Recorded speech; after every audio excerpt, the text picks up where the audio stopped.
ব্লগটা বিকেলবেলা থেকেই শুরু করলাম। এখানে মোরসালিন দাদা বাজার থেকে চটপটি নিয়ে এসেছে। মোরসালিন খাচ্ছে, আমাকেও 2বার করে দিচ্ছে। মা আসলে আমরা খেয়ে নিচ্ছি।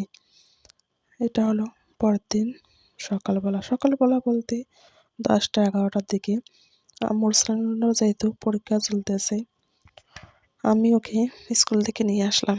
ভাবছি একটু ভুট্টা খাবো, কিন্তু এই ভুট্টাগুলো ভেজে খেতে যখন একটু পুরাট হয় না তখনই ভালো লাগে। কি করার, ভুট্টাগুলো তো পুরাট হয়ে গেছে।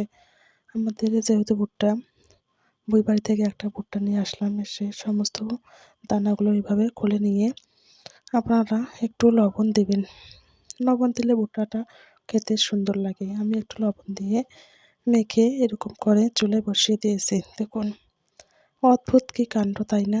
ভুট্টা ভাজতেছি, আবার কি দিয়ে জানেন? ভুট্টার খড়ি দিয়ে চুলা জ্বাল দিচ্ছি। এক একটা ভুট্টা দিয়ে কত কিছু তৈরি হয়। দেখুন, ভুট্টাটা খাওয়া যাচ্ছে, ওর খড়ি দিয়ে রান্না করা যাচ্ছে, আবার ভুট্টা গরুর খাদ্য হিসেবে ব্যবহার করা যাচ্ছে। দেখুন, এগুলো হলো ভুট্টা। এগুলো সুন্দর করে আমরা গুঁড়া করে নিয়ে এসেছি। এখানে ভুট্টা যা খড়িটা দেখলেন, ওগুলো গুঁড়াগুলো ছিল, ওগুলো ভুট্টার সমস্ত কিছু গুড় আছে। আর এটা হলো ভুসি। এই দুটো এখন আমরা একখানে করে অ্যাডজাস্ট করে গরুকে খাওয়াবো। এটা গরুর জন্য অনেক একটা পুষ্টিকর খাদ্য। বিকালবেলা দেখুন, মোরসালান একটু বাইরে এসেছে। মোরসালানও কিছুদিন ধরে অসুস্থ। ছেলেটা আমার শুকিয়ে গেছে, দেখতেই পারছেন কেমন হয়ে গেছে। ওরা খেলতেছে, আর যে টংটায় উপর আমি একটু হেসে বসলাম।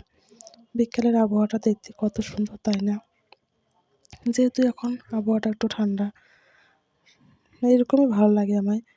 এখন এখানে বসে আছি, বাড়ির পেছনে একটু সঙ্গে বসে থাকতে আমার খুবই ভালো লাগে। যেহেতু সবসময় আসা হয় না, বাড়িতেই থাকি, এখানে একটু এসে বসলাম, তো মনটা যেন ভালো লাগলো।